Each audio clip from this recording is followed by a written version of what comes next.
Welcome to the Banker Lamp. Please enjoy the video. Hello everyone.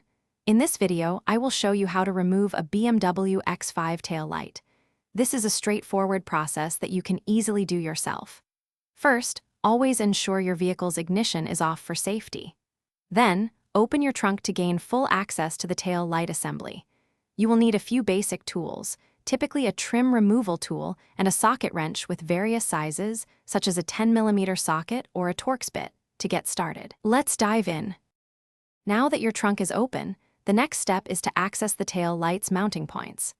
You'll typically find a carpeted access panel or a plastic trim piece that needs to be gently removed. Use your trim removal tool to carefully pry these panels away, revealing the fasteners underneath. Most BMW X5 models use either 2 or 3 10mm nuts or Torx screws, such as a T25 or T30, to secure the light. Remove these fasteners completely. With the fasteners removed, you can now gently pull the tail light assembly straight out from the vehicle. It might be held by a few alignment pins or clips, so a firm but gentle tug is usually all that's needed. Once the light is slightly dislodged, you'll see the electrical connector. Locate the small release tab on this connector, press it, and carefully pull the wiring harness away from the tail light.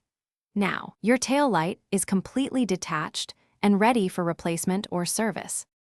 Before reinstalling, take a moment to inspect the tail light's rubber seal. Replace it if it shows anywhere to prevent moisture intrusion. When putting the new or serviced light back, connect the electrical harness first, ensuring it clicks firmly into place. Then, align the light with its mounting points and gently push it in. Reinstall the 2 or 3 fasteners, tightening them securely, but do not over-tighten. Finally, test all light functions before replacing the interior trim panels. Thanks for watching. If this was helpful, leave a like and consider subscribing. See you next time.